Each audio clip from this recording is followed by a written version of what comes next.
Damos la bienvenida a quienes nos acompañan en este 19º Congreso Internacional de Gastronomía de la Universidad del Caribe, titulado Gastronomía y Trazabilidad del Campo a tu Mesa.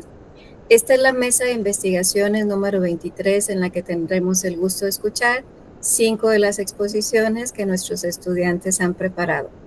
Presentaré a las y los ponentes que han orientado todos sus esfuerzos a investigar las actividades derivadas de la gastronomía desde distintos enfoques. En esta ocasión nos acompañan estudiantes y asesores de la Universidad del Caribe, que me voy a permitir presentar. Wendy Estrella Martínez Rojas, Emily Sofía Pérez Canché, Pablo Tadeo Montero Villaseñor, asesorados por la doctora Angélica Selena Sterling Sosuaga, de, por supuesto, la licenciatura en gastronomía. El segundo equipo será Sharon Ivonne Vázquez Contreras, Luis Leonardo Pérez Ruiz, asesorados por la maestra Ana Victoria Flores B. Jorge Rubén Azueta Velázquez, Tania Martínez González, Anet Sarichit, Telles Hernández, Reyes Eduardo Hugo Martín, asesorados por la doctora Angélica Selene Sterling Sosuaga. Lilian Valentina Osorio Paul, Priscila Domínguez Córdoba, asesorados por la doctora Guadalupe Carolina Moreno Ortiz.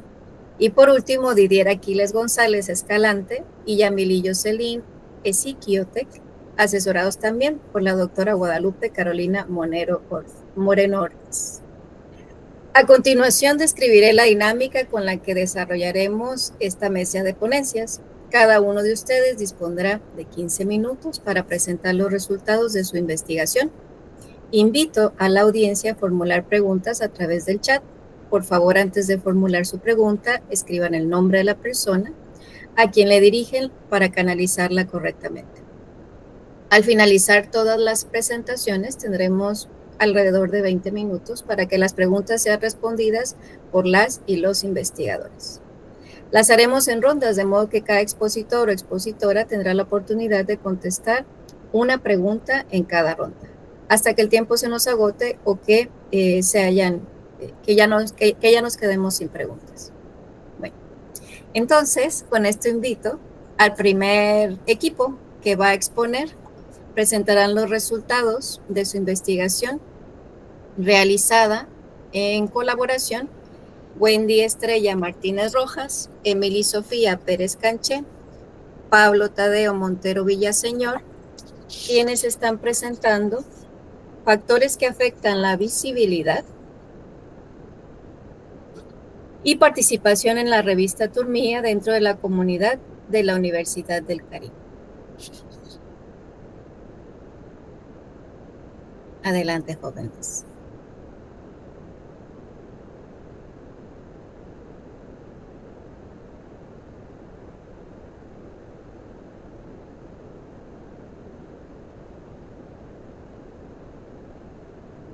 Ya vemos su presentación, pero si alguien está hablando, no los escuchamos.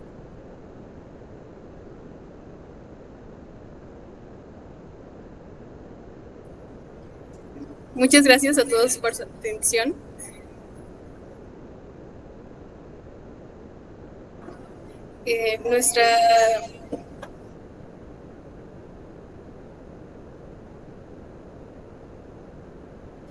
Nuestra investigación se titula Factores que afectan la visibilidad y participación en la revista Turmía dentro de la comunidad de la Universidad del Caribe.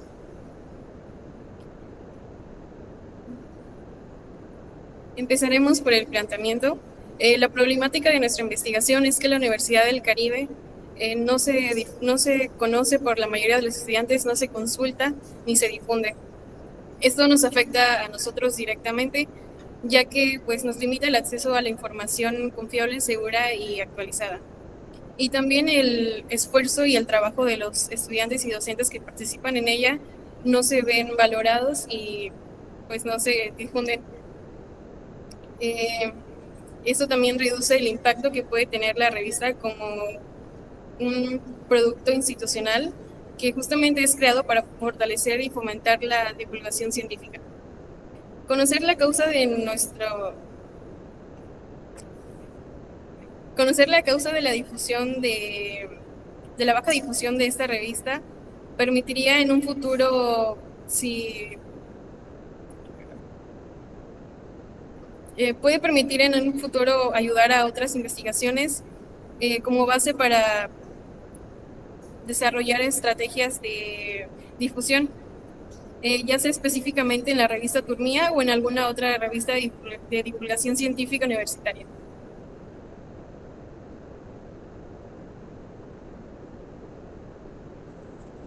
El objetivo principal de este proyecto fue identificar los factores que están limitando la visibilidad y la consulta de esta participación de los estudiantes a la revista.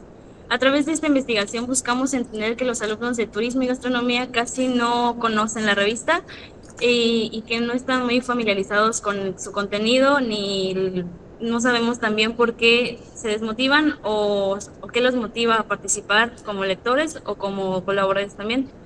Los objetivos específicos se enfocaron más en analizar el nivel de conocimiento que tienen los estudiantes.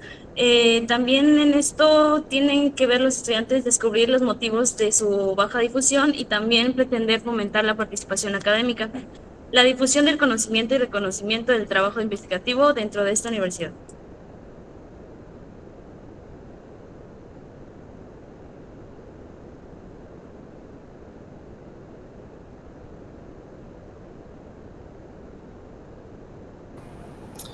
A continuación vamos a platicarles sobre los antecedentes. Bueno, todo esto surgió más o menos de las revistas científicas en el siglo XVII. Esto conlleva que pues todo fue debido a la imprenta y pues esto tuvo un mayor auge debido a que pues obviamente como se estaba publicando la información de manera pues ya en físico, pues obviamente todas las investigaciones pues empezaron a dar de conocer, la información empezó a llegar a más personas, pero también sucedió que en el siglo XVIII y XIX muchas comunidades científicas y universidades se juntaron, lo cual empezaron entre ellos mismos mandaban los informes y los reportes de investigación a expertos para que los analizaran. Debido a esto, se crearon grupos privados o empresas exclusivas que mediante tú tenías que conseguir una suscripción o estar afiliado con ellos, pues obviamente la información se volvió a reducir y ya no volvió a tener el impacto que se esperaba.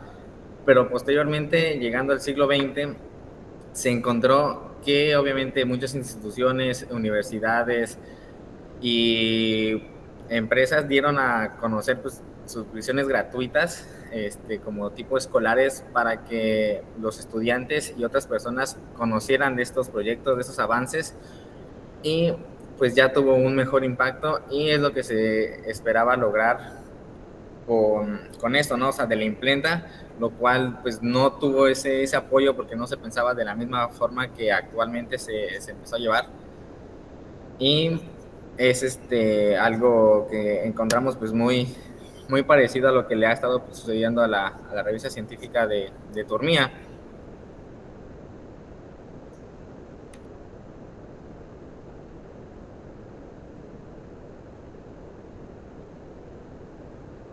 Siguiendo con las preguntas de investigación, las que más nos llamaron la atención fue qué estrategias son más efectivas para promover Turmia y qué acciones de marketing digital fomentaron el uso de la consulta.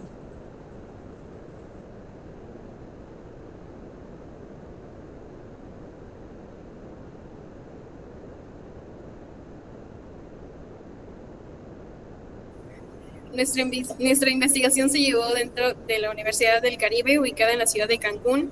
Es una ciudad que la economía depende mucho del factor turístico y gastronómico. Y justamente por eso es interesante y relevante estudiar la revista Turmia, ya que se enfoca en estos dos ámbitos. Turmia tiene una periodicidad anual y publicaciones desde 2019, lo que esto limita un poco el reconocimiento comparado a otras revistas como la revista Ciencias de la Academia Mexicana de Ciencias, con años de trayectoria, Ciencias de la UNAM con publicaciones trimestrales o Conversus con una amplia visibilidad nacional. Turmia aún es una revista muy joven que es especializada y con menor periodicidad a comparación de estas revistas que acabo de mencionar. lo que lo coloca en una posición un poco más discreta dentro del ámbito editorial. Pero sin embargo, algo que hace diferente a la revista Turmía es que está especializada en turismo y gastronomía, y de alguna manera, como ya había mencionado, estos ámbitos son los que mueven la economía de la ciudad.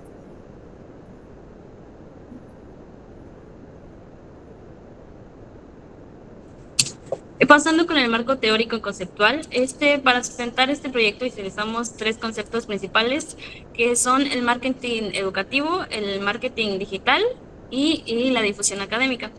Para empezar, el marketing educativo explica cómo las instituciones deben comunicar su valor y conectar con los estudiantes. Algunos autores señalan que la clave es identificar necesidades en los alumnos.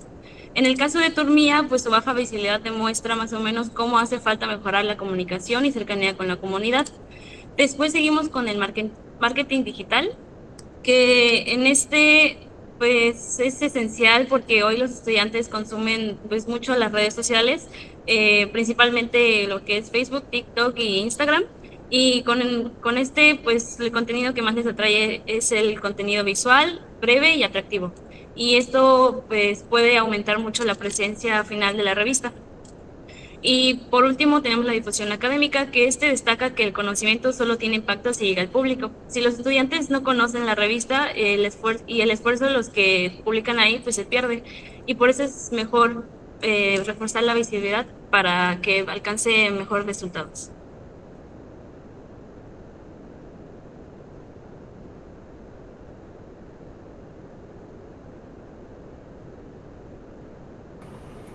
A continuación, les platicaremos sobre nuestro diseño de la investigación.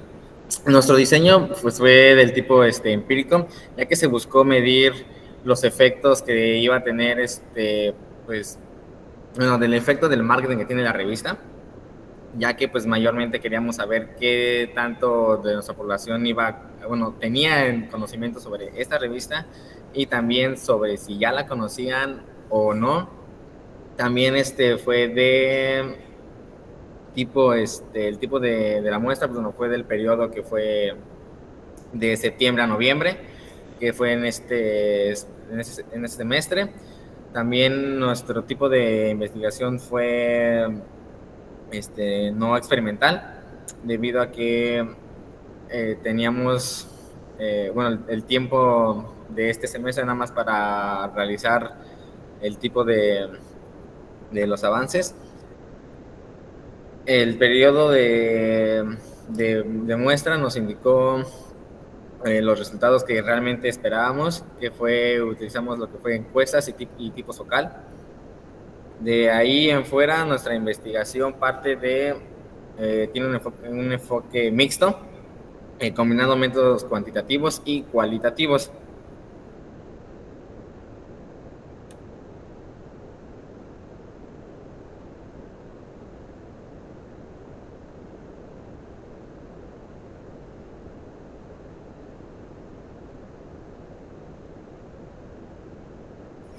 En cuanto a la metodología, nuestras herramientas fueron grupos focales y encuestas. Se aplicaron 120 encuestas a alumnos de las licenciaturas de Gastronomía y Turismo y también a docentes. Y hicimos grupos focales con igual alumnos de la gastronomía con la licenciatura de Gastronomía y Turismo, y fueron personas elegidas al azar. Las encuestas nos permitió tener datos un poco más contables, y los grupos focales conocer un poco más del criterio propio de los alumnos y conocer las razones más específicas de por qué ellos creían que la revista no tenía bastante difusión o por qué en algunos casos nunca habían escuchado de ella. Igual pudimos conocer un poco de sus opiniones personales, del por qué a ellos no les interesa leer la revista o participar.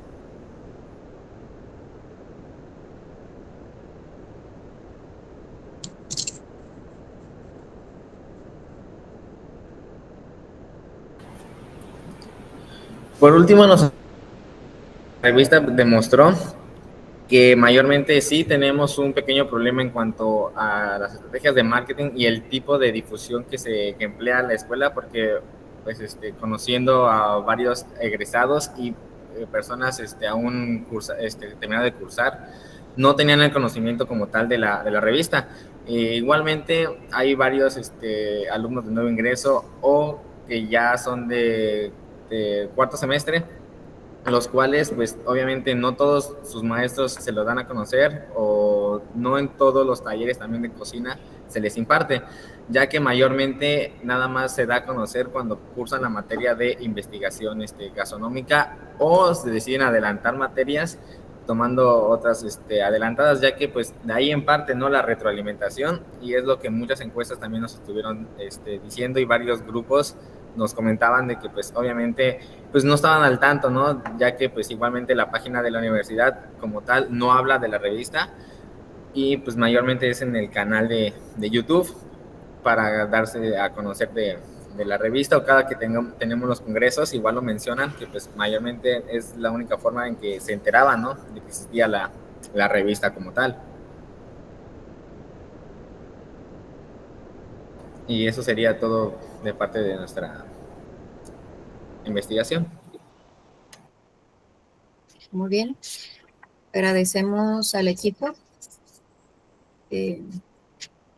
Esperemos que sean promotores de nuestra revista del departamento.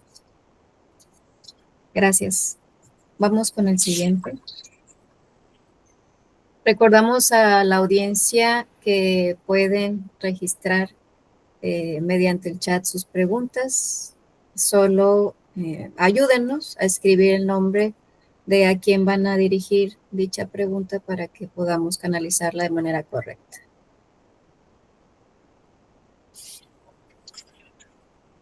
Continuamos con Sharon Ivonne Vázquez Contreras, Luis Leonardo Pérez Ruiz, con su exposición sobre la percepción de la comunidad acerca de los beneficios nutricionales de la nixtamalización.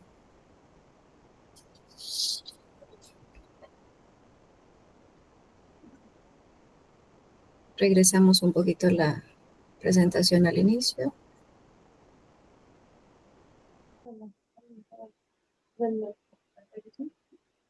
Sí, está en la tercera diapositiva para que vayan a la portada.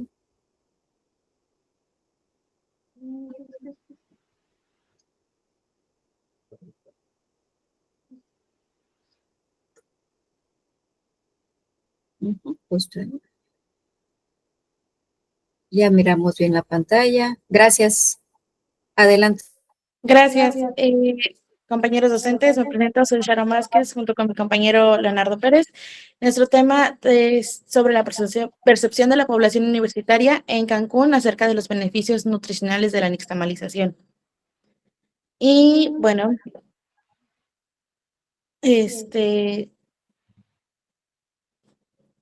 nosotros queremos iniciar con el concepto de la nixtamalización, el cual es un proceso tradicional de preparación del maíz en el que los granos secos se cuecen y se sumergen en una solución alcalina, generalmente de agua y cal alimentaria, y con eso el maíz queda, bueno, listo para poder empezar con lo de la molienda. Y bueno,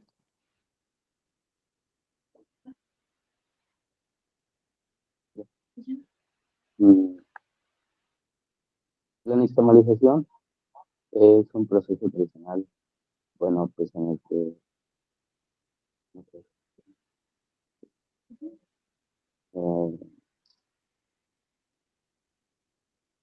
la nixtamalización proviene del náhuatl, es una palabra que se divide en dos. Nextli, que significa ceniza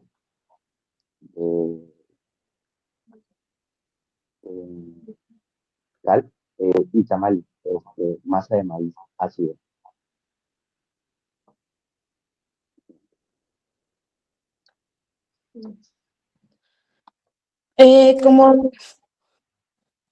bueno, de ahí realmente solo se conoce muy poco el proceso de lo que es la nixtamalización, y es ahí donde nosotros vemos como pregunta, como problemática, que si realmente se conocen los beneficios de la nixtamalización. Realmente empezamos a notar a lo mejor entre compañeros, entre amigos o conocidos, que personas de nuestro rango de edad no os conocen, tal vez asimilan la palabra nixtamalizar con el maíz, pero no conocen realmente el proceso y si se obtiene algún beneficio nutricional.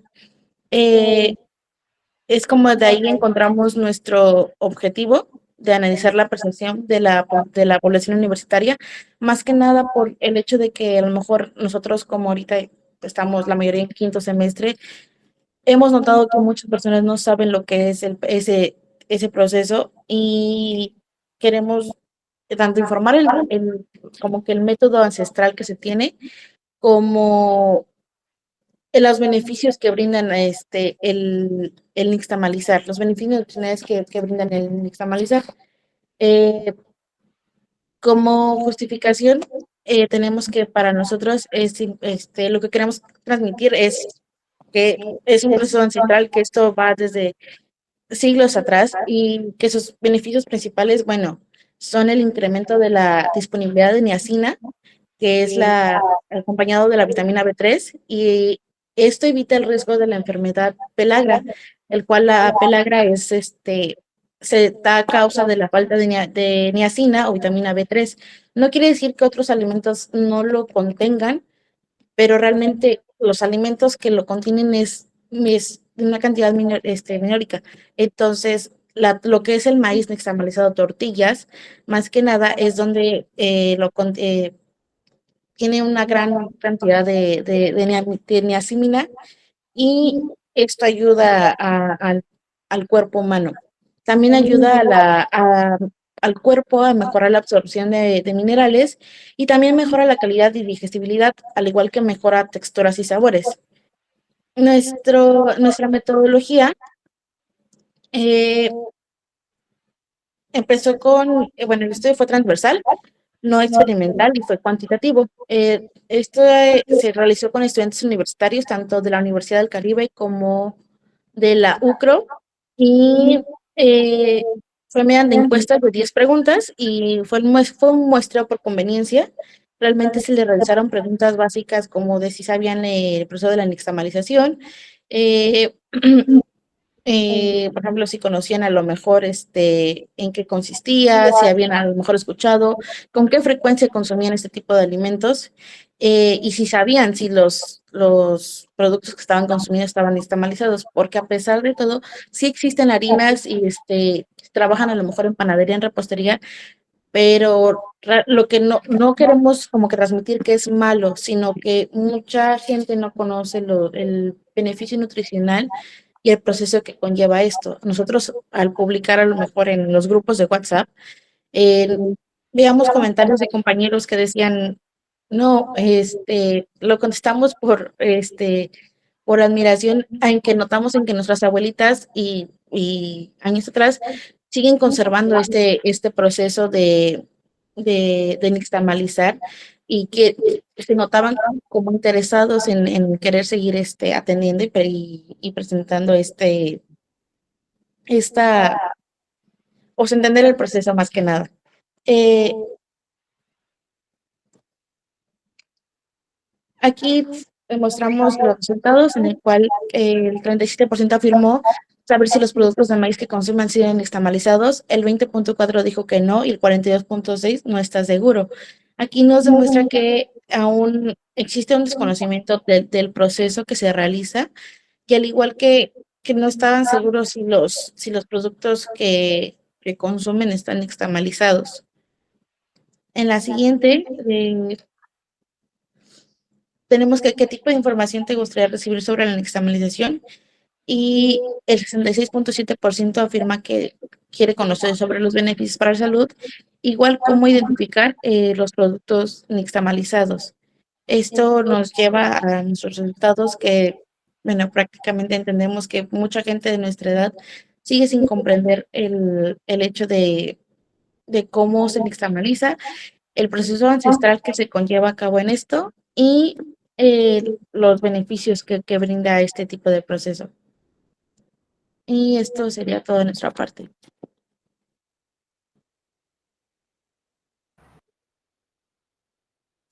Bien, muchas gracias, equipo. ¿Alguna conclusión que quieran dar?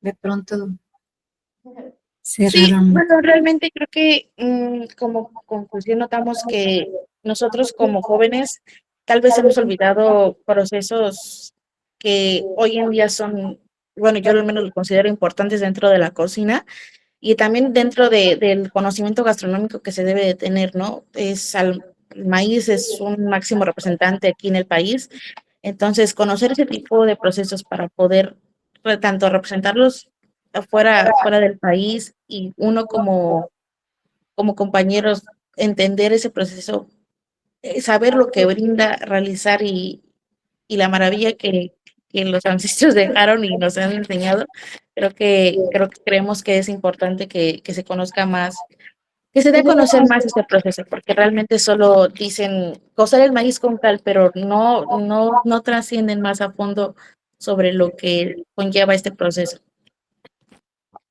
Sí, claro, este asunto de preservar finalmente es un método, voy a decirlo así, me imagino que entra en lo que es patrimonio y sobre todo estos beneficios que otorgan, ¿no? Pero bueno, ya habrá preguntas por ahí que podamos profundizar más. Muchas gracias. Sí, Vamos con el gracias. siguiente equipo.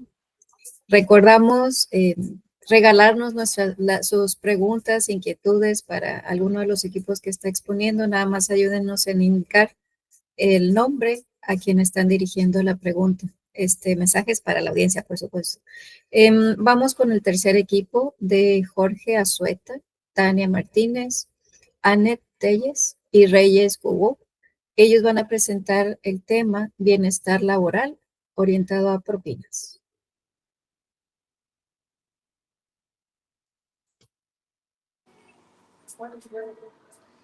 ¿Qué tal? Bueno, pues nuestra presentación es sobre el bienestar laboral en la industria restaurantera, enfocado en propinas y salario. Siguiente, por favor. La problemática aquí, siguiente, por favor. La problemática aquí es que las propinas dejaron de ser un extra y se volvieron una necesidad. Nuestro estudio informa que dentro del sector restaurantero de Cancún, muchos de los trabajadores no tienen un goce de sueldo que les deje vivir de forma correcta y entonces necesitan el acceso a las propinas. Entonces ya no es directamente un extra o es una bonificación, ya es parte para complementar su salario. Siguiente, por favor. El objetivo general de nuestra investigación es analizar el impacto del mal pago salarial en el bienestar laboral de los trabajadores de la industria restaurantera y conocer qué es lo que modifica, qué es tanto lo que afecta al trabajador, tanto en su vida personal, tanto en el desempeño al trabajo y eso cómo puede afectar directamente en sus ingresos. Siguiente, por favor.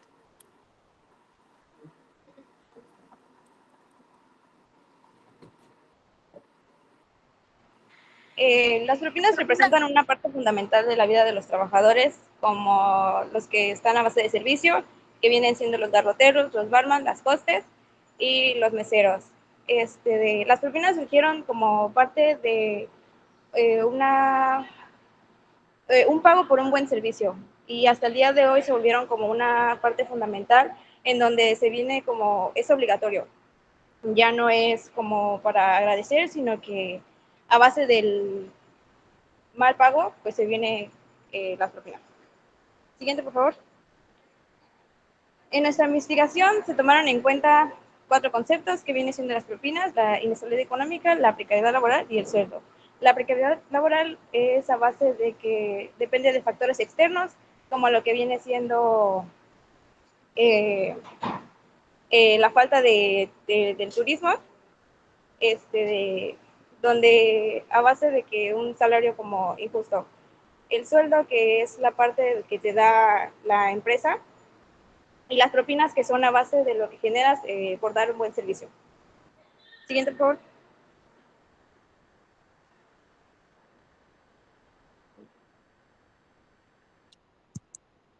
Bueno, nuestro diseño de investigación se basó en un enfoque mixto, en donde buscamos medir y analizar relaciones entre variables mediante datos numéricos y porcentaje de ingresos de las propinas.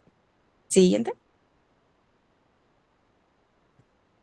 Se puede notar que hay una de las preguntas que más nos importaba realizar, o sea, todas son importantes, pero la que más era de más importancia era esta de qué preferían las personas, si un salario fijo más alto, pero con oportunidad de recibir propina, o un salario fijo a base con, con un salario fijo sin ganar nada de propina, lo cual el 45.1% prefirió el salario fijo, pero con oportunidad de recibir propina, y el 54.9% prefirió tener un salario fijo más alto, pero sin recibir nada de propina.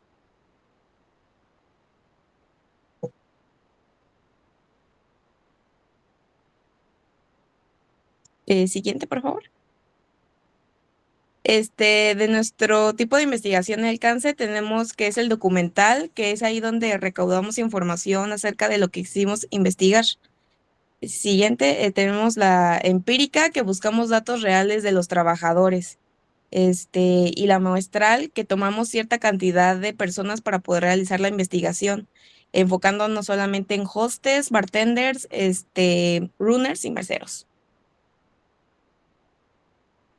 Y nuestro tiempo variable se basó en transversal, que fue de septiembre a noviembre del 2025, que es periodo de nuestra clase. Y optamos por no experimental, ya que solo era buscar y observar información acerca de nuestro tema.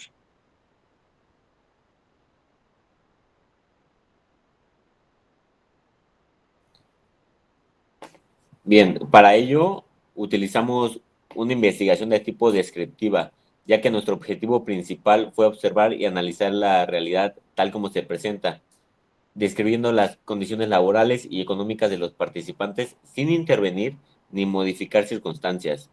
Definimos como, bueno, en la siguiente, por favor.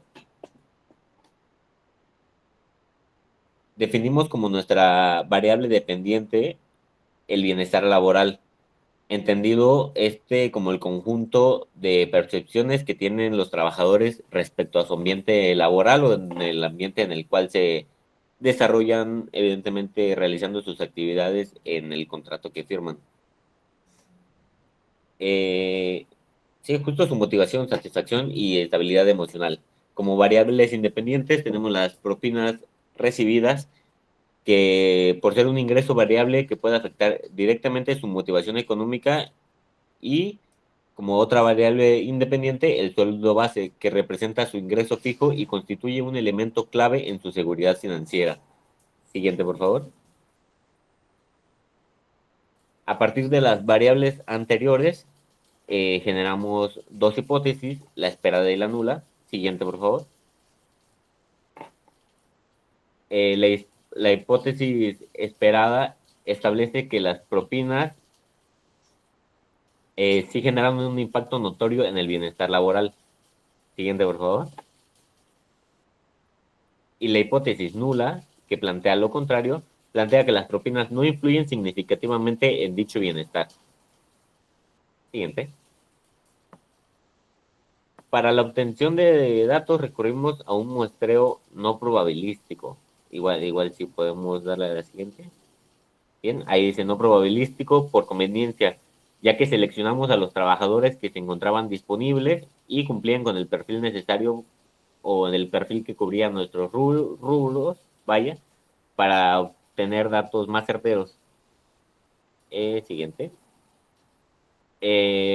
Bueno, esto facilitó a la obtención de datos y el acceso a la información real del entorno restaurantero local. Siguiente, por favor. Igual, creo que sí le podemos dar siguiente. Sí. Finalmente, la recolección de datos y la recolección de información se llevó a cabo mediante encuestas.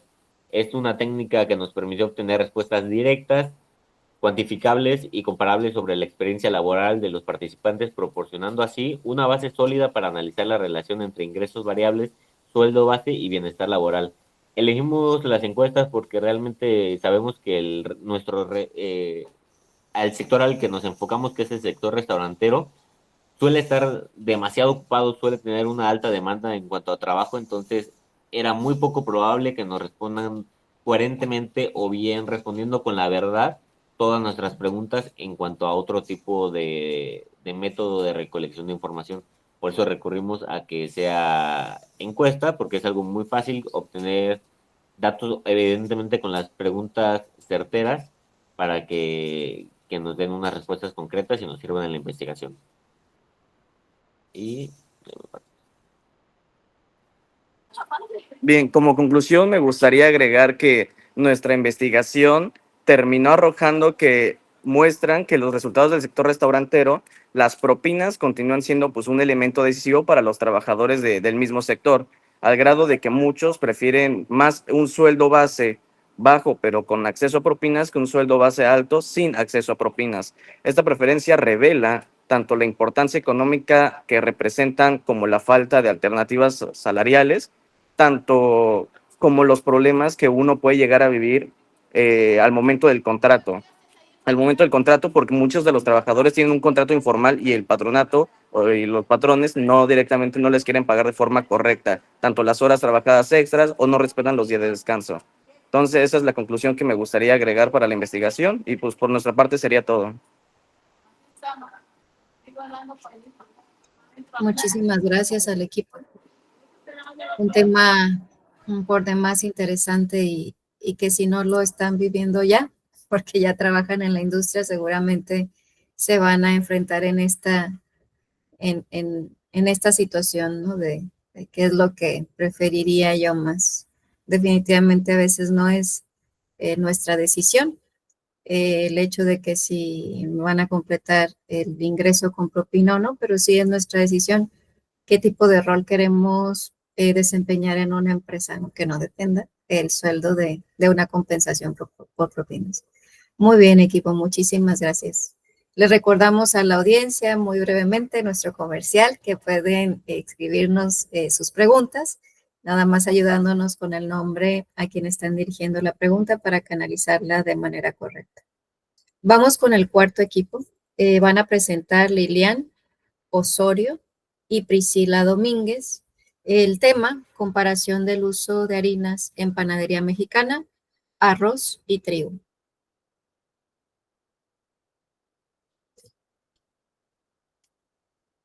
Esperamos a que se proyecte su apoyo visual. Súper, gracias, adelante. Hola, ¿qué tal? Agradecemos la oportunidad de estar en esta mesa de investigación. Mi equipo, Priscila Domínguez Córdoba y yo, su servidora Lilian Valentina Osorio Pol, les vamos a hablar acerca de nuestro tema titulado Harina de arroz como sustituto a la harina de trigo en la panadería mexicana. Para ello, mi compañera Priscila Domínguez va a empezar con nuestra exposición.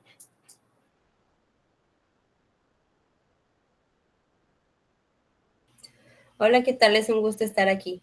Para comenzar, quiero explicarles un poco a detalle los elementos que conforman nuestro marco conceptual, porque cada uno de estos es fundamental para entender el problema y la propuesta de nuestra investigación. Comenzamos con el arroz, que también es conocido como el Oryza sativa y Oryza glaberrima. Es uno de los cereales más importantes del mundo. Su cultivo supera los 700 millones de toneladas al año y destaca por la adaptabilidad que tiene a distintos climas, lo que ha permitido que se incorpore a múltiples gastronomías. Además de la importancia agrícola que tiene, el arroz aporta numerosos beneficios, como lo son que es fuente de energía por sus carbohidratos complejos, contiene vitaminas del grupo B, minerales esenciales y en su versión integral aporta fibra, lo que favorece la digestión y la salud intestinal. En México no es tan predominante como el maíz o el trigo, pero sigue siendo un alimento económico, accesible y que es muy fácil de conseguir. Una de sus ventajas principales es que naturalmente no contiene gluten, lo cual lo hace adecuado para personas que necesitan dietas especiales. Después tenemos la harina de arroz. Esta se obtiene a través de la molienda fina del grano, ya sea de grano blanco o integral, y se caracteriza por la textura suave, el sabor neutro que tiene y la alta capacidad para absorber agua. Esta harina es muy utilizada en la cocina asiática, pero en México ha estado ganando importancia debido al aumento de la demanda de productos sin gluten. Aunque no forma parte de la panadería tradicional mexicana, su incorporación ha permitido diversificar la oferta para personas con enfermedad celíaca, sensibilidad al gluten o quienes buscan opciones más saludables. Sin embargo, al carecer de gluten tiende a producir productos más quebradizos, lo cual hace que se tengan que ajustar recetas y en muchos casos que se tenga que acudir al uso de hidrocoloides o mezclas de otras harinas para mejorar su textura y su estructura. Nuestro tercer concepto es el gluten, que es una proteína que está presente en cereales como el trigo, la cebada y el centeno. Su función tecnológica es muy importante. El gluten lo que hace es que el pan sea esponjoso, flexible y elástico. Por eso, al eliminar el gluten, hay que buscar ingredientes que compensen su ausencia. El gluten representa aproximadamente el 80% de las proteínas del trigo. Está compuesto por dos proteínas fundamentales, la gliadina, que es la que aporta extensibilidad a la masa, y la glutenina, que aporta elasticidad y resistencia.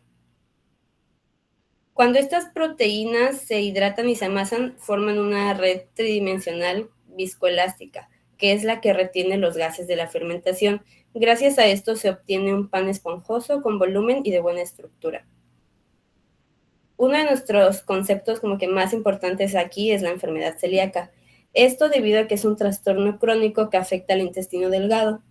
El sistema inmunológico reacciona al gluten causando inflamación y atrofia las vellosidades intestinales. Esto provoca una mala absorción y déficits nutricionales. Esta enfermedad se puede presentar con síntomas gastrointestinales, atípicos o incluso de forma silenciosa. El único tratamiento es una dieta estricta que sea libre de gluten. En México se estima que alrededor del 0.9% de la población podría tener enfermedad celíaca. Esto equivale más o menos de 800,000 a 1,000,000 de personas. A esto se suman otras condiciones como la sensibilidad al gluten, la alergia al trigo, que estas también requieren dietas estrictas. Por eso, en este caso, la panadería tradicional suele ser una problemática para estos grupos. Ahora bien, el último concepto clave es la panadería mexicana. Como bien sabemos, es un patrimonio cultural que tiene sus raíces desde el virreinato. Esto fue gracias a la llegada del trigo en 1525. Los primeros molinos permitieron elaborar pan criollo en pequeños hornos. Personajes como Juan Garrido se consideran pioneros en este oficio. Con el tiempo, el pan se convirtió en un alimento esencial tanto para españoles como para los indígenas, quienes adoptaron la panadería y fusionaron técnicas para crear piezas únicas como la concha, por ejemplo, la telera y también el bolillo. Durante los siglos XVIII y XIX, la llegada de panaderos europeos enriqueció la diversidad del pan mexicano. Fue en el siglo XX cuando la mecanización y el autoservicio modernizaron los procesos, permitiendo una mayor producción y frescura. Es una parte fundamental de nuestra cultura, se ha convertido como una tradición, pero la mayoría se elabora con harina de trigo, por lo que no son aptos para personas que tienen condiciones como las que acabo de mencionar anteriormente. Ahora bien, nuestro problema surge porque el pan es parte esencial de la alimentación mexicana, pero existe un porcentaje de la población que no puede consumir gluten. Según datos oficiales, el 0.9% de la población tiene enfermedad celíaca, el 0.7% es alérgica al trigo y entre el 1% y el 25% presentan sensibilidad al gluten. Aunque estas cifras parecen pequeñas, representan millones de personas. Además, muchas de ellas no tienen acceso a opciones libres de gluten que sean ricas y culturalmente familiares. Nuestros objetivos en esta investigación fueron comparar características organolépticas entre panes de trigo y panes elaborados con harina de arroz. Esto hace referencia a comparar características como lo son el sabor, color, textura, suavidad y apariencia. También el modificar recetas tradicionales mexicanas, especialmente aquellas que dependen de gluten, que pues es casi la mayoría. para poderlas adaptar a una versión libre de este mismo. Tenemos igual el sustituir completamente la harina de trigo por harina de arroz, no parcialmente, sino todo para analizar el comportamiento real del cambio y sus limitaciones. Y por último, determinar el nivel de aceptación positiva, negativa o neutral por parte de consumidores cancunenses.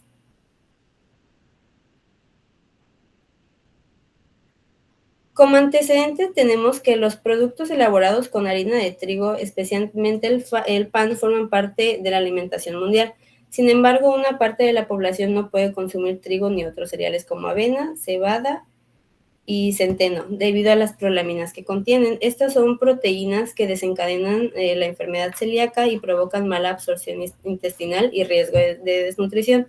Ante esta problemática, diversas investigaciones han buscado alternativas al trigo en la panificación. El arroz se ha destacado como uno de los cereales que ha sido más prometedores debido a su contenido, a su bajo contenido de prolaminas, y también tiene carácter hipoalergénico, el sabor neutro que igual mencioné y que es de fácil digestión.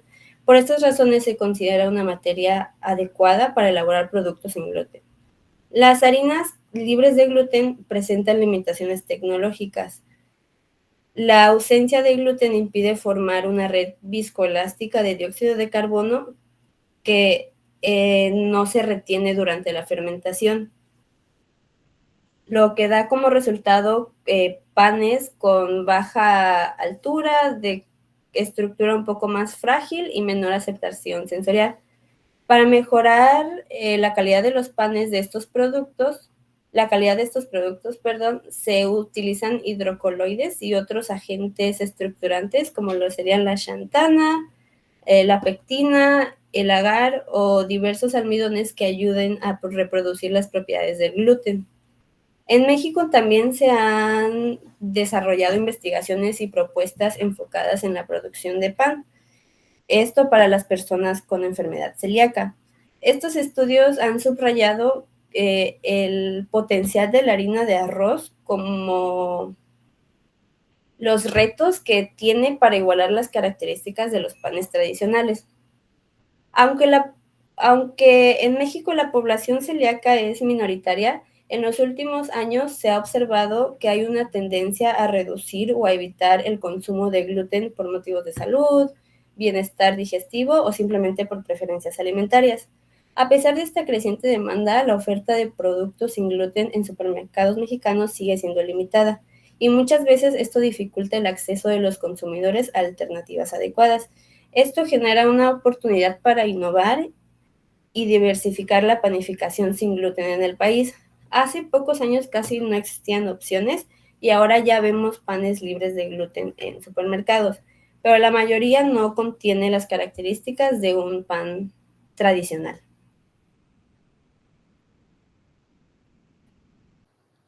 Sí. Hablando acerca del contexto de nuestra investigación, encontramos que en México en los últimos años ha habido una mayor conciencia sobre la salud de la población, incluyendo, por supuesto, la alimentación y alergias o intolerancias alimentarias. Esto ha llevado a un aumento de personas que siguen este tipo de dietas especiales, y esto a su vez crea una alta demanda de productos para este tipo de dietas, como por ejemplo serían los productos libres de gluten para las dietas libres de gluten. Esto ha presentado un reto para la industria, puesto que la creación de ese tipo de productos incluye la modificación de la receta original, lo que puede llegar a afectar a las características sensoriales u organolépticas del producto, tales como el olor, el sabor o la textura del mismo. Bajo este contexto, pasamos a lo que fue o cómo desarrollamos nuestra investigación. Siguiente, por favor.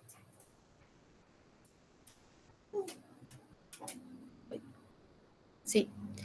Nuestra metodología o cómo creamos nuestra investigación fue, para empezar, una investigación mixta, puesto que fue tanto cualitativa como cuantitativa y fue limitada al área de la ciudad de Cancún. Nosotros hicimos la investigación en 3 pasos. en una investigación bibliográfica que fue el recopilatorio de investigaciones previas a la nuestra para saber en qué íbamos a centrar nuestra investigación y cómo desarrollarla mejor. Siguiente, por favor. El siguiente paso fue la elaboración de muestras, como dijimos en nuestro objetivo. Lo que se hizo para las muestras fue tomar la receta de un pan tradicional mexicano, que fue en este caso una concha de vainilla, y se le hizo una modificación que fue sustituir un 100% la harina de trigo de la receta por harina de arroz. Esto nos dio como resultado 2 diferentes tipos de panes y con esto hicimos nuestras muestras, que nos iban a ayudar a nuestro tercer paso, que fue las encuestas en escala Likert. Las encuestas las realizamos enfocadas a que nuestros participantes pudieran calificar las características sensoriales que pudieran encontrar en los panes, pasando por 5 grados, desde totalmente de acuerdo hasta totalmente en desacuerdo. También incluimos preguntas del tipo de la viabilidad de ese tipo de sustituto desde opinión propia. Siguiente, por favor. Esto nos da nuestros resultados. Pusimos 3 puntos claves. El primero fue la aceptación del pan de harina de arroz solo, con la pregunta: ¿el sabor del pan de harina de arroz es agradable?, con un 40% de aprobación de parte de nuestros encuestados. Nuestro segundo punto fue una comparación entre ambos panes, con la pregunta: ¿prefiero el pan de harina de arroz sobre la de trigo?, con un 64% de aprobación. Y como último punto, la viabilidad de este sustituto en la panadería mexicana desde una opinión propia de los participantes, con un 64% de aprobación. Siguiente, por favor. Como conclusiones, tenemos que, en base a estos porcentajes, se vio un apoyo o una opinión positiva hacia el sabor del pan con harina de arroz, inclusive por encima de la de harina de trigo en una comparación. Y se vio los participantes vieron viable la idea de la harina de arroz como sustituto en la panadería mexicana tradicional. En resumidas cuentas, se muestra, la investigación podrá lograr mostrar que la harina de arroz puede llegar a ser una alternativa viable dentro del mercado de la panadería mexicana libre de gluten, y con nuestra investigación esperamos que investigaciones futuras puedan profundizar más en el tema y poder incluir ese sustituto dentro de la panadería mexicana tradicional libre de gluten. Y eso sería todo por nuestra parte. Gracias.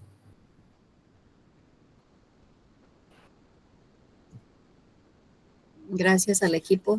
Para empezar, confieso que me antojaron un pan con esa imagen que pusieron. Son muy panera, pero una imagen muy bonita con la que iniciaron.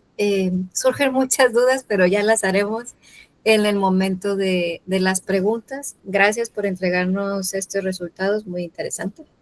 Creo que de lo que nos alimentamos todo siempre va a ser relevante, ¿no?, para elegir mejor esos productos que están ahí en el mercado. Gracias, jóvenes. Vamos con nuestro último equipo, no sin antes recordar que nos regalen esas preguntas que tengan para los distintos equipos que han pasado. Indiquen, por favor, el nombre para quien quieren dirigir esa pregunta y canalizarla de manera correcta. Bueno, invitamos a Didier González y a Yamili Ezequiel que nos regalen los resultados de su investigación, el food pairing, la ciencia de combinar los sabores.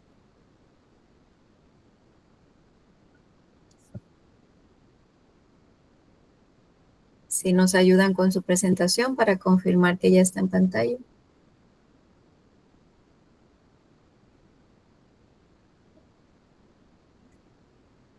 Estamos viéndola. Listo, adelante.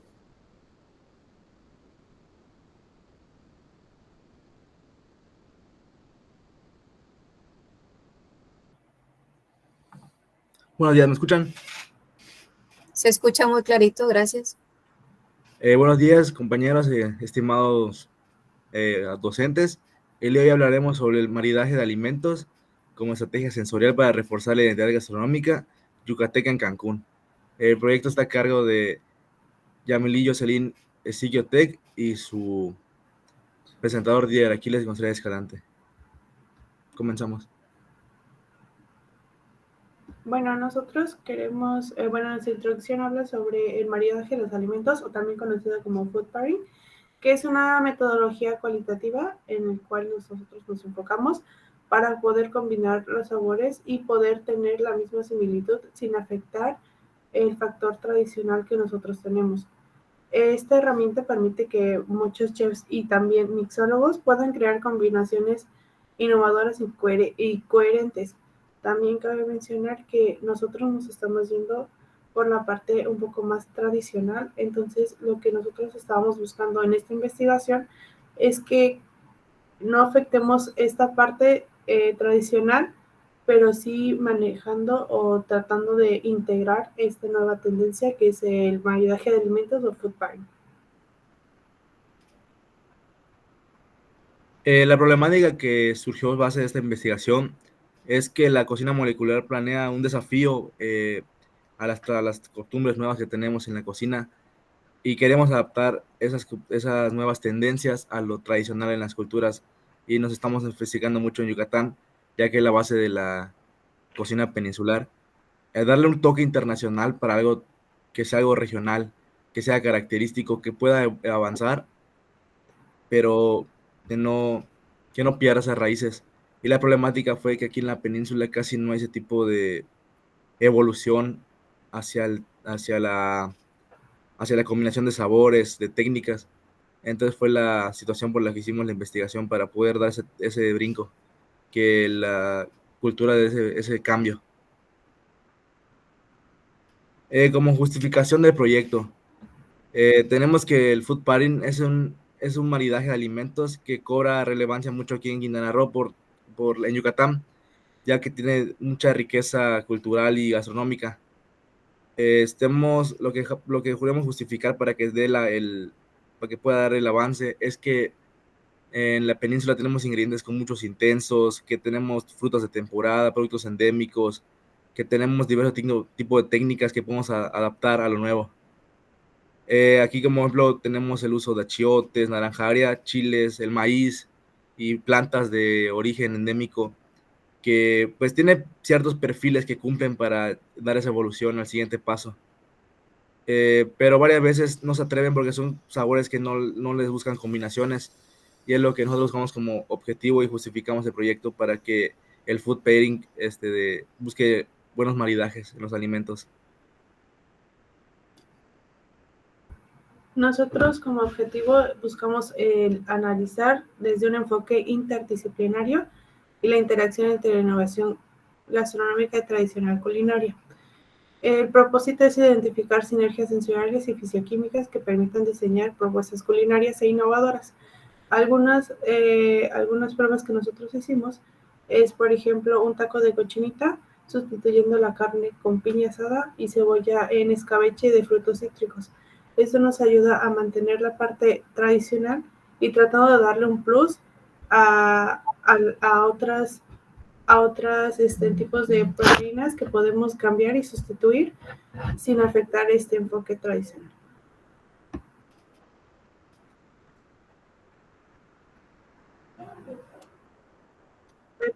Nosotros en este estudio se propone que la incorporación de técnicas contemporáneas como la cocina molecular y el food pairing, que están muy tomadas de la mano, tradicionales mexicanos como tacos, moles, chiles en nogada, etc. Y pueden preservar su autenticidad cultural y la identidad culinaria regional, de que pues es una parte muy importante de nuestro. También queremos que sea un uso controlado de los fitoquímicos y análisis compuestos aromáticos que pueden favorecer a muchos de nuestros productos. De este modo, también la interacción entre tradición e innovación no solo refuerza la memoria sensorial colectiva, sino también fortalece la competitividad del patrimonio mexicano.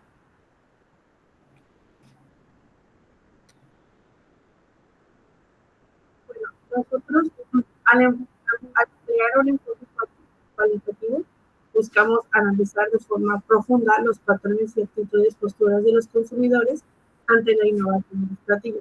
dadas las encuestas que nosotros hicimos, muchas personas están a favor del food pairing, pero también esto les causa muchas controversias al poder perder el factor tradicional.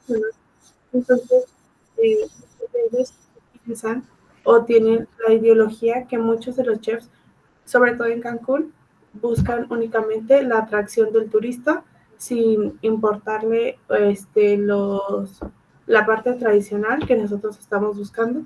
Entonces, dada a las encuestas, muchas personas que pues enfocan mucho su vida cotidiana o su profesión en sí en la parte tradicional, les parece algo muy interesante el hecho que pues se busque esta parte, mantener la parte tradicional a pesar de los cambios y la tendencia que está.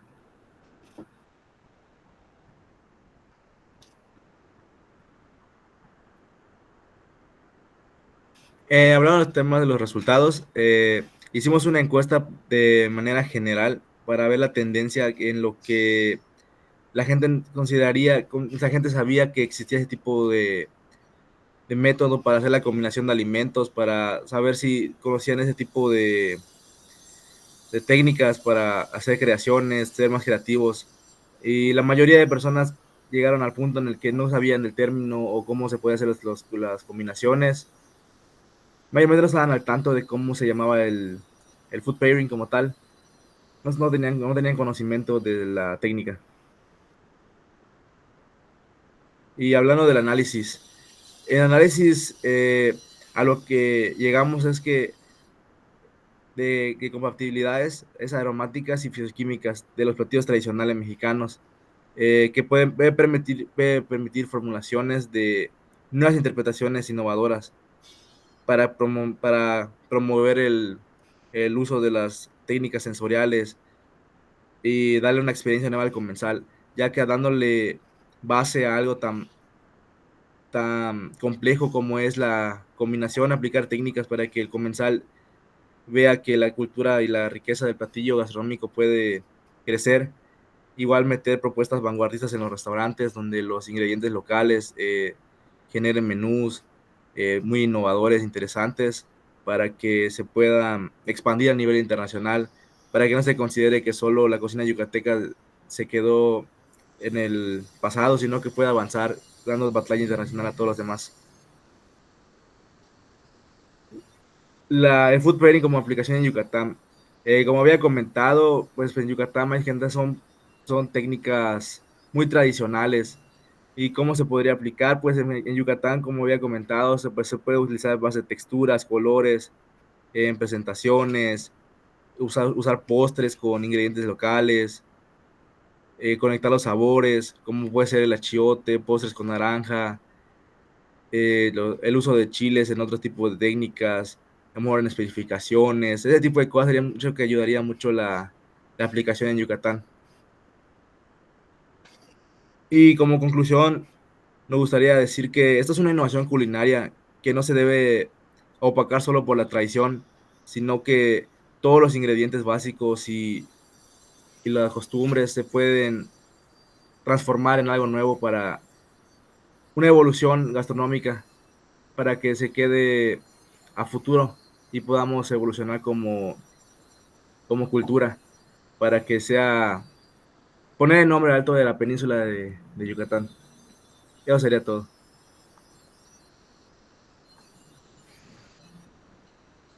Agradecemos al equipo.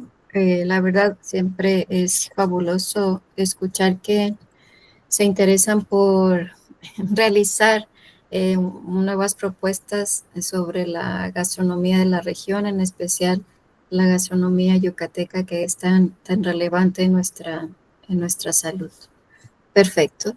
Bueno, pues les pediré a todos y a todas nuestros ponentes que nos ayuden con sus cámaras para realizar la lectura de las preguntas que nos han hecho llegar.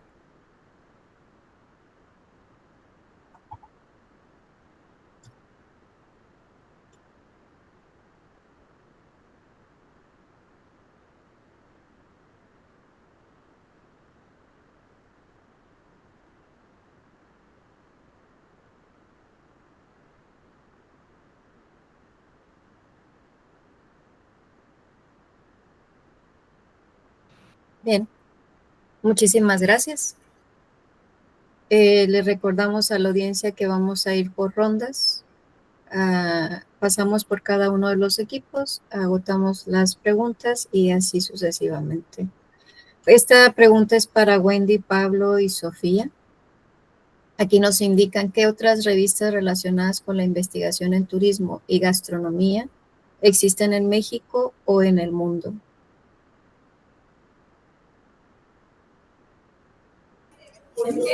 Bueno, en nuestro marco contextual.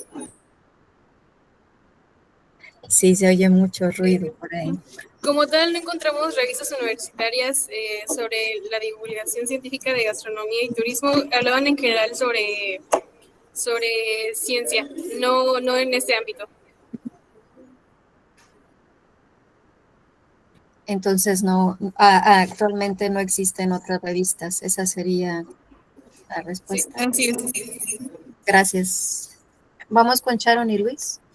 Acerca de la nixtamalización, pregunta si es un proceso que se puede realizar en los hogares y si es así, ¿cómo se realizaría? Si nos pueden orientar acá. Claro, sí, sí es un proceso que se puede realizar en los hogares. De hecho, ya venden actualmente, antes se ocupaba la cal que venden en las ferreterías y era más difícil de conseguirlo y era extraño porque pues eso también, quiera o no, va de la mano en que termina afectando igual la salud, pero realizaba el proceso, ¿no? Entonces hoy en día sí ya existe lo que es la cal para la cal alimentaria para poder hacer el proceso. ¿Cómo se hace? Obviamente se obtiene el maíz, se pone a calentar agua y se agrega el maíz. Cuando eso empieza a hervir, se agrega la respectiva cantidad de cal, dependiendo del gramaje. Aproximadamente por 1 kilo son 2 cucharadas de cal. Y eso, antes de echar la cal, se disuelve en una taza de agua. Entonces, eso se le echa al maíz que ya está hirviendo con el agua en la olla y se empieza a mover, a mover, a mover, que no quede ningún grumo suelto por ahí y ya que automáticamente cuando la cal se echa, el maíz se empieza a poner amarillo. Entonces es ahí cuando ya empieza a generar ese proceso de nixtamalización. Se deja hervir, ya cuando se va a lo máximo amarillo, se cuela toda esa agua, se enjuaga y se pela el maíz. Automáticamente solita la cáscara se cae del maíz. Entonces es muy, muy fácil de realizar ese proceso igual en casa. Bien, sí me acuerdo que mis abuelas tenían un molino por ahí y las veía de pronto. Sí, después ya viene ese proceso de molienda, ya que el maíz ya está tierno, ya puede usarse para pozole, tortillas, masa, para muchas preparaciones que conocemos. Bien, gracias. Esta es la pregunta para Rubén, Reyes, Tania y Anet. Un mesero puede llegar a ganar más de 1,000 pesos en un día en propinas, nos dicen aquí. ¿Cómo podría cubrir esto la empresa cuando el salario mínimo no rebasa los 300 pesos diarios? Es una pregunta de opinión. Sí. Directamente se conoce que muchos meseros ganan más que incluso capitanes de meseros o un puesto más alto. Lo que pasa aquí, lo que investigamos es más que nada la preferencia que tenía, por ejemplo, el mesero hacia dónde se quería dirigir. Y, por ejemplo, hablando igual con administrativos, vimos la opción de, o sea, cómo funcionaría si se aplicara este método. Y hablando directamente con ellos, dijeron que se incrementaría evidentemente la tarifa hacia el cliente, por lo cual se incrementarían demasiado los costos. Y pues igual la prohibición en cuanto a la propina directa, porque se supone que si se les da un sueldo fijo alto, no van a recibir nada de propina. Entonces eso es equivalente a restringir mucho a los huéspedes de que no pueden dejar nada, a los meseros de que no pueden recibir nada y directamente a la empresa de pagar lo suficiente para que den un buen servicio los meseros o todo el personal que reciba propinas para directamente no depender, vaya, de la propina, sino dar una buena atención a todos en general. Que así debería ser, ¿no? Y por la respuesta que ustedes recuperaron, asumo que no lo pagamos en un precio de platillo, pero pues compensamos ese bajo salario con la propina. Sí, es todo un tema ahí. Gracias. Vamos con Liliana y Priscila. ¿Cuál es la cantidad recomendada de arroz que puede consumir una persona adulta al día sin que se repercuta negativamente en su nutrición?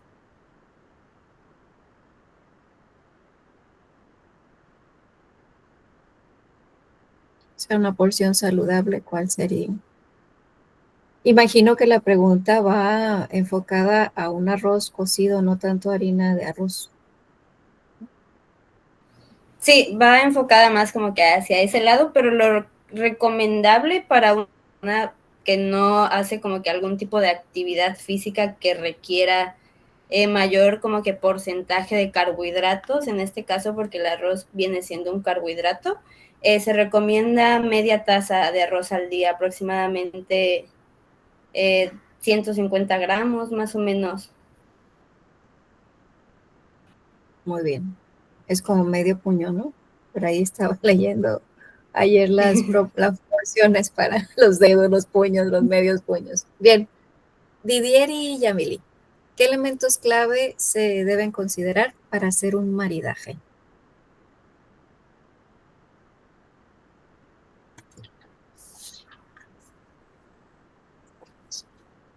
Es más, voy a aprovechar la pregunta. ¿Cómo me recomendaría a mí hacer un maridaje si yo quisiera hacer un platillo yucateco en casa? Porque pues, sabemos que los cocineros especializados lo saben, pero pues una persona en su casa, ¿qué tendría que considerar? Respondiendo a su pregunta, para un maridaje correcto, se necesitan medir los niveles de los sabores, que tengan un nivel parejo, que no sobresalga uno de más del otro, que estén en buenos factores como la acidez, el dulzor o incluso lo amargo, que tengan una buena conexión entre sí mismos, como podría ser a veces que te venden cuando te venden los menús ya que cuando te venden un menú ya hecho es porque ya tienen hay un estándar, hay un nivel de sabores ya equilibrados. Se necesita equilibrar. En un aspecto yucateco, no puedes, ejemplo, cuando probamos algo como marisco, que podría ser como que te preparen un caldo con mariscos, aquí estilo yucatano, o aquí en la península de Quintana Roo igual. No te pueden meter en un postre en un estilo de chocolate, porque no quedan los sabores intensos con otros sabores más amargos. Intentan darte algo más dulce o fresco para que se hidrate para que queden los sabores. Y agrego esto a una pregunta. ¿Hay alguna guía que uno pueda consultar como un cocinero casero? Hablando del punto de casero, como nosotros tal ya tomamos un poco más de experiencia, aprendemos a conectar los sabores. Al momento de realizarlos ya sabemos qué es lo que queda con lo que no queda, como cuando tenemos maridajes con los vinos. Sabemos que los vinos rojos van con las carnes y a veces con el pollo, pero no queda con los mariscos. Ya que al probarlos juntos, pues tenemos un impacto muy fuerte en el paladar, que no quedan, no coinciden los sabores. Entonces, haciendo algo más casero, pues sabría de conectar más con lo que tenemos, saber qué es lo que va y lo que no va. Ejemplo, como voy a mencionado, los niveles de dulzor, acidez, y eso sería. Muy bien. Gracias, Didier. Bueno, vamos con nuestra ronda número 2 de preguntas. Vuelvo al primer equipo de Wendy, Pablo y Sofía. ¿Por qué sería importante promover la revista Turmía? ¿A quién le serviría consultar esta información y cómo sugerirían ustedes hacerla más atractiva?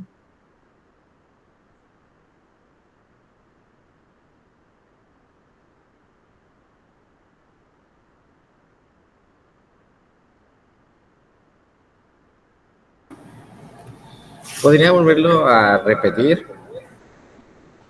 Con gusto. ¿Por qué sería importante promover la revista Turmía y a quién le serviría consultar la información que en ella se publica y cómo sugieren ustedes hacerla más atractiva. Bueno, para empezar, ¿a quiénes le funcionaría conocer la información de la revista Turmía? Bueno, considero que a todos los alumnos de nuevo ingreso, más que nada porque pues como estudiantes pues se están formando académicamente apenas. Entonces, con esa información, pues ya es una recopilación de investigaciones pasadas y temas todavía abiertos a continuar creciendo en este campo de investigación. O sea, les puede ayudar todavía a realizar sus temas cuando estén cursando dichas materias. Entonces es súper mega importante también pues, conocerlo, más que nada también porque es una revista donde ya hay trabajos finalizados, también es trabajo de algunos profesores y otros alumnos, entonces sí es muy importante que esta revista se dé a conocer, más que nada también por el trabajo y el tiempo que se le ha invertido a la revista. Y estrategias que se pueden implementar para que esta revista se dé a conocer, pues considero más que nada que pues igual un poco los maestros pues tengan ese apoyo, ¿no? O sea, en cuanto a los profesores de gastronomía y los de turismo, no sé qué materias tengan los chavos de turismo como tal, pero bueno, considero que al menos los chefs pues tengan como que ese pues conciencia, ¿no? De que bueno, de vez en cuando mencionarlo, ¿no? De, oigan, chavos, ¿saben qué? Pues hay estos programas, está esta revista, y también más que nada, pues implementarla como tal en la página de la universidad, porque pues mayormente cuando tú vas a ingresar a la universidad, pues deberías, ¿no? También de poder tener esta información, ¿no? De lo que estamos haciendo, de lo que se hace, de lo que se lleva para las carreras.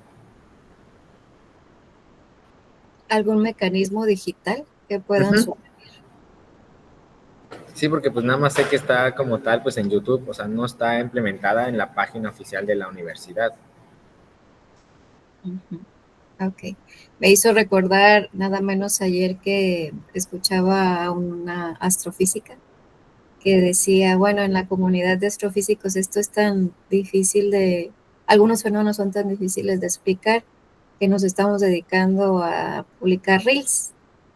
Y pienso que también podría ser algo por ahí, ¿no? Que ustedes con su juventud y frescura podrían difundir este espacio de divulgación a través de reels, porque es lo que más consultan, más que, digo, voy a hacer un comentario no tan positivo aquí, más que escuchar a sus profesores, creo que ven más reels, podría ser. ¿Va? Gracias. Vamos con Sharon y Luis. La pregunta es, ¿cuál es el valor nutricional que aporta la nixtamalización? ¿Y cuál es la diferencia entre consumir tortillas con maíz nixtamalizado y aquellas que no son de maíz nixtamalizado?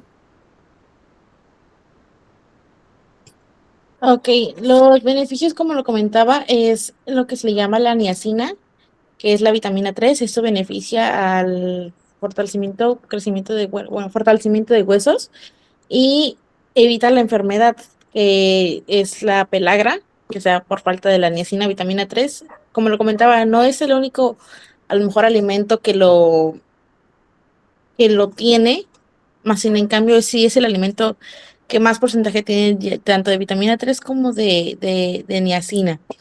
¿Y qué diferencia hay entre consumir una tortilla nixtamalizada y una tortilla no nixtamalizada? Cambia, según yo, cambia en el sentir de la tortilla. Creo que según yo es más seca la tortilla porque no se lleva a cabo. De hecho, la harina que no está nixtamalizada la ocupan para panaderías, para panes más, para tiempos de fermentados más prolongados. En cambio, el maíz nixtamalizado lo manejan ya más para productos más frescos. Por ende, sería como que esa diferencia de que a lo mejor es el tiempo de fermentación de uno para, o sea, panes prolongados, en tiempos prolongados, y en el maíz nixtamalizado es ocupado para productos más frescos de los que conocemos hoy en día. Me voy a permitir hacer una pregunta aquí. Yo he consumido tortilla nixtamalizada y sí puede quebrarse un poquito más, pero bueno, también eso tiene que ver con el método de calentamiento que podamos hacer para suavizarlo un poco. Aparte de la tortilla, donde se utiliza nixtamal con regularidad y panes, la escuché, ¿hay algún otro producto en el que sea muy utilizado con frecuencia? En las harinas que venden en los supermercados, que es la minza, la maseca, es ahí donde son más utilizados para lo que hacen en como las llamadas garnachas. Yo creo que también es una de las más utilizadas en, en presentación de harina, más que nada, sí. Con frecuencia se vende como harina. Perfecto. Sí. Bien, muchas gracias. Vamos con Rubén Reyes, Tania y Anet. Si no es el dinero que va a recibir el colaborador, si no es el dinero que va a recibir de propina, ¿qué podría motivarlo para dar un servicio de calidad, de excelencia? O sea, no quisiéramos pensar que solo dan un servicio de calidad solo porque a cambio van a recibir propina. ¿Qué podría motivarlo? Vamos a imaginar que ya vivimos en un mundo en un mundo de restaurantes donde no hay propinas. Entonces, ¿cómo vamos a motivar a nuestro colaborador para hacerlo como debe ser el servicio? Muy buena pregunta. ¿Se motivaría al colaborador en dado caso de que en el mundo donde no existen las propinas, precisamente es porque a lo mejor no se necesitarían porque goza de un buen sueldo base, ¿no? Entonces no le afectaría tanto, no sería tan vulnerable económicamente y entonces no pasaría por esos altibajos de que, hoy gané muy buena propina, hoy le voy a echar más ganas y también pasaría por los altibajos de que hoy no gané propina, fue porque no le eché ganas, pues entonces ya no le voy a echar ganas. Entonces yo creo que la respuesta sería tener un sueldo base muy alto, bueno, no alto, pero más que nada que sirva para cubrir las necesidades y el estilo de vida de la persona. Entonces ya no se necesitarían y ya no serían tan importantes las propinas y volvería a ser lo que era en ese entonces, que era simplemente un agradecimiento o una bonificación extra. Sí, creo que ustedes partieron desde un concepto elemental, ¿no? Que es bienestar laboral. Mientras las empresas comprendan en qué consiste ese bienestar laboral, que parte de ello está influenciado por este salario digno, pues finalmente pues el colaborador se va a sentir motivado a hacer su trabajo, ¿no? Es que pensaba que un clima laboral positivo también es un factor de motivación. El hecho de que los reconozcan es un factor de motivación, no necesariamente con bonos o demás, sino que el que los escuchen o que nos escuchen es un factor de motivación. Ok, muy bien, equipo. Lilian y Priscila, ¿hay alguna contraindicación para el consumo del arroz?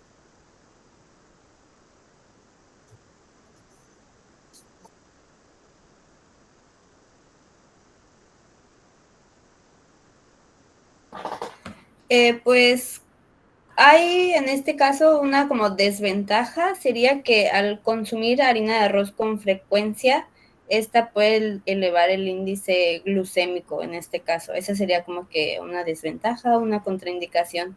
Entonces no es como que recomendable para personas que tengan diabetes en este caso, porque eleva. Sabemos qué tipo de harina sí es recomendable. ¿Qué tipo de harina le recomendarían a una persona con diabetes? Pregunto, porque no es parte de su investigación, pero ¿lo saben ustedes?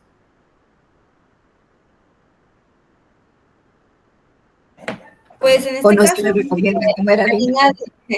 pues en este caso, la harina de almendra es una buena opción. No eleva el índice glucémico como la del arroz, por ejemplo. Pero sí es más común que personas con diabetes consuman harina de almendra. Gracias. Bien, voy con Didier y Yamili para terminar esta segunda ronda. ¿Qué diferencia hay entre food pairing y maridaje? ¿Hay una diferencia? Y si la hay, ¿cuál es la diferencia? No existe diferencia, ya que prácticamente es lo mismo, solo que lo que cambia es la traducción al español. Muy bien, gracias. Vamos con nuestra segunda ronda. Aquí posiblemente me enfoque un poco más a hacer preguntas metodológicas, ¿no? Porque creo que en la etapa que están es importante que cada uno de ustedes sea consciente de que el método científico es la base de todo trabajo que hacemos y que nuestros resultados debieran comunicarse así, ¿va? Entonces, por ahí les haré algunas preguntas metodológicas. Con esto terminamos en esta ronda. Wendy, Pablo y Sofía. ¿Qué se puede hacer para promover e incentivar no solo la investigación, sino la publicación de los resultados de esas investigaciones? ¿Qué podemos hacerlo para nuestra comunidad estudiantil, tanto de turismo como de gastronomía? Bueno,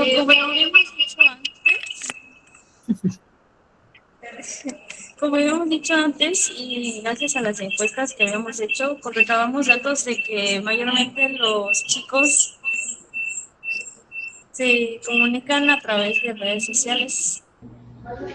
Tienen que apagar el audio de los dispositivos alrededor.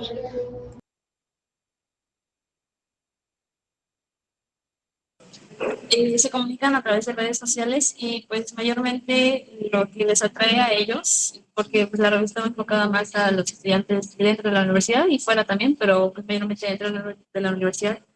Y pues es haciendo reels en Instagram, en TikTok también hacer videos cortos de lo que tratan las investigaciones que hay, porque nos dijeron también que pues como son investigaciones científicas no les atrae mucho leerlas pues completas porque son muy largas y pues a los alumnos y a los estudiantes pues, mayormente no leer no es su fuerte, pero pues nos dijeron y creemos también nosotros que hacer videos cortos mencionando pues las características de cada investigación, las relevancias de cada investigación pues sería lo más óptimo para así poder hacer crecer la popularidad de la revista.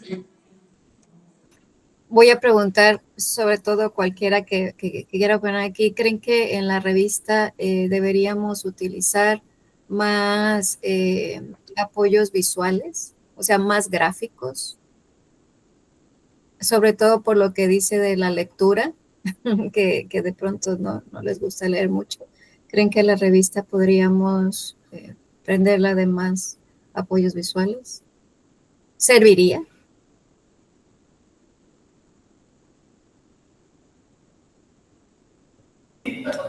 Sí, de hecho sí sería un gran apoyo porque, o sea, realmente sí, leyendo las revistas así es un compendio de extensa información, aunque pues obviamente pues, está resumida porque pues son los resúmenes de las investigaciones, pero concuerdo que posiblemente sí poniendo algunas gráficas o un poco de ilustraciones, considero que sí sería un cambio bastante bueno para la revista. Bien, gracias. Sí, y también esta también será como mención para todos, ¿no? Cuando presentemos nuestros resultados, aprovechamos a hacer uso de esos apoyos gráficos que nos permitan expresar con mayor claridad nuestras ideas. Vamos con Sharon y Luis. Sharon y Luis nos preguntan aquí si la nixtamalización perdónenme, se me fue. Voy. Sí, como estudiantes de gastronomía, ¿cuál es el papel en la promoción de este proceso de nixtamalización? ¿Cuál creen que sería su responsabilidad? Como lo mencionaban al final, yo creo que el papel que tenemos como estudiantes de gastronomía, el representar la nixtamalización es conservar procesos ancestrales y aplicarlos hoy en día, tal vez a lo mejor, por ejemplo, la mayoría que está ahorita en Alta Mexicana, algunos compañeros, no se busca eliminar procesos ancestrales, métodos tradicionales, ¿no? Se busca embellecerlos, mejorarlos en sabores, en texturas, darlos a conocer y sobre todo seguir entendiendo y comprendiendo cómo muchos procesos tradicionales pueden ser llevados a una alta cocina donde se ve mucho mejor representada. No digo que a lo mejor se veía horrible, ¿no? Antes, pero era más rústico, era más tranquilo y Y creo que tenemos el papel importante de tener que representar eso, de conocerlo, de saberlo y de entenderlo por el hecho de que es un patrimonio que nosotros debemos mantener hoy en día y somos representantes del país, del maíz, o sea, venimos de ahí, entonces sí, sí es importante. Sí, a mí también me parece que esta forma de comunicar la diferencia, no sé si hay más beneficio o no, y si pudiera también mencionarlo, porque no recuerdo exactamente si lo escuché, si hay más beneficio entre utilizar productos a base de la nixtamalización en comparación a la cocción o la fermentación o la molienda, como que nos faltaría como consumidores finales el hecho de tener más información como para elegir sobre uno y no sobre otro. No sé si puedan precisar algo aquí. Por ejemplo, muchos lugares, restaurantes, ya manejan a lo mejor lo que es la harina más seca, cosas así. Yo no digo que esté mal, Ujú. sino en cambio, creo que al menos en mi pensar, en el entender dentro de la cocina, se busca también mantener esos productos frescos que a lo mejor también para un comensal sería creo que interesante y comprender ese proceso. Si tú le demuestras ese proceso y lo que lleva el trato, empieza uno a valorar más allá lo que se está degustando, comiendo y entiende mucho mejor el sabores, texturas, el por qué va cocido así, el por qué y por el por qué se está presentando así, cosas así. Entonces, tanto ayuda a mejora de textura, mejora de sabores, mejora la calidad de vida como al ser humano, la digestibilidad. Si nosotros comiéramos un maíz no nixtamalizado, para nuestro cuerpo sería muy difícil digerirlo y por ende eso hace que tengamos falta de hierro, tengamos falta de la vitamina B3 que son esenciales hoy en día para el ser humano. Sí, definitivo. Se me ocurrió algo no, que escuché recientemente en todo esto que dice Sharon. Yo creo que ustedes como estudiantes de gastronomía tienen muchísima información como para hacer un canal por ahí en cualquiera de las redes sociales que más les gusta y empezar a hablar de estos temas, ¿no? O sea, cápsulas que nos permitan informarnos a todos los demás de los beneficios, las bondades, las ventajas que tiene cada una de estas técnicas y procedimientos. Sería fenomenal escucharlos, ¿no? Bien, vamos con Rubén Reyes, Tania y Anet. Nada más confírmenme, en su metodología que aplicaron, ¿esta fue mixta o fue cuantitativa?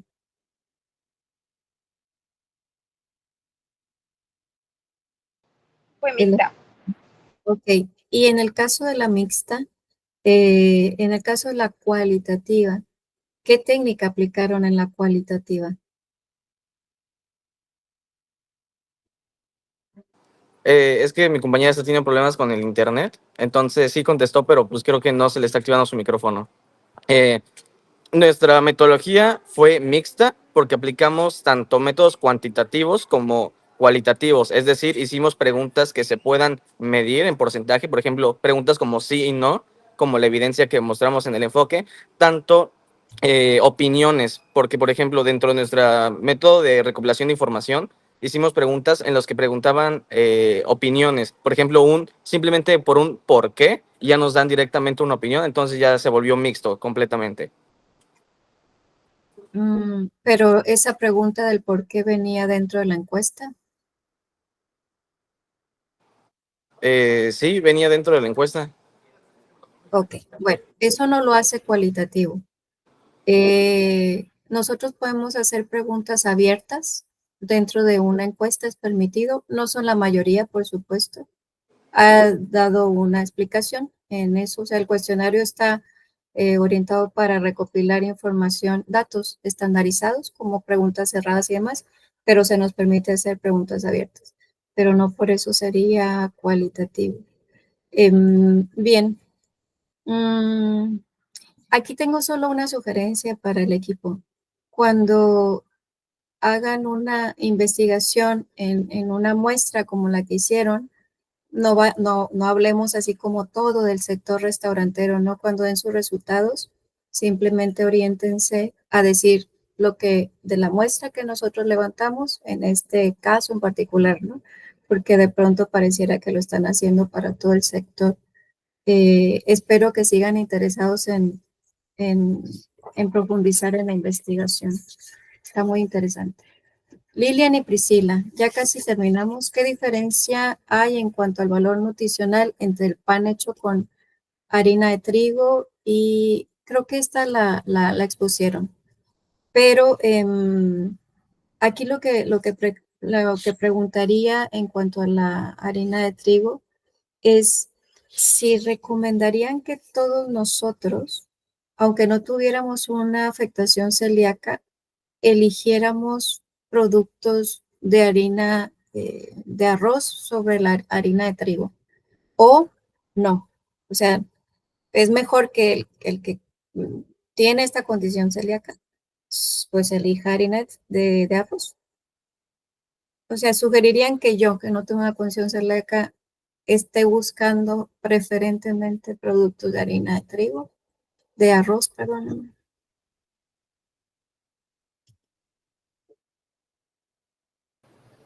Sí,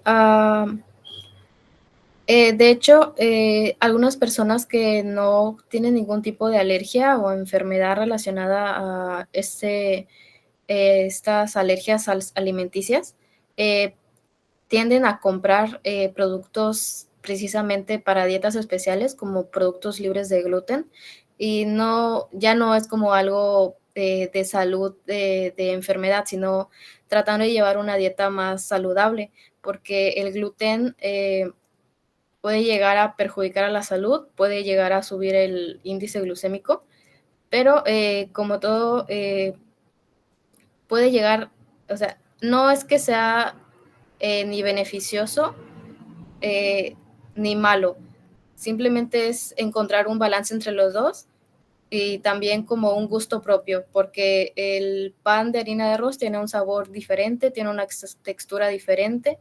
Si a usted le gusta más, pues yo recomendaría que efectivamente puede buscar alternativas diferentes a la de trigo. Perfecto, gracias. Y en el caso del último equipo que expuso Food Pairing, solo me gustaría saber a quién entrevistaron. ¿Entrevistaron a consumidores? ¿Entrevistaron? ¿Cuál fue su población objetivo? Sí, respondiendo a su pregunta, ya le preguntamos a gente de nuestro sector gastronómico, lo que fueron estudiantes de nuestra carrera y cocineros conocidos o chefs conocidos que tuviéramos cerca de nosotros, para saber qué opinaban sobre el respecto. Nos enfocamos más en los gastrónomos. Perfecto. Ok, muchísimas gracias. Agradezco, ya vamos a finalizar la mesa. Agradezco profundamente haber participado en esta sesión con ustedes, por haber presentado los resultados de sus trabajos de investigación. Muchas gracias. Sabemos que se seguirán esforzando para volverse unos profesionales en este método científico que nos permita sí generar conocimiento, pero muchas de estas investigaciones también podrían llevarnos a tomar mejores decisiones. La constancia de participación para todos nuestros estudiantes se les enviará de forma digital en próximos días. Bien, esperamos haber despertado en nuestra audiencia aún más el interés por los temas aquí tratados. La Universidad del Caribe y el comité organizador del 19º Congreso Internacional de Gastronomía agradecen a ustedes quienes nos acompañaron en de este lado y de aquel lado también, que nos escucharon.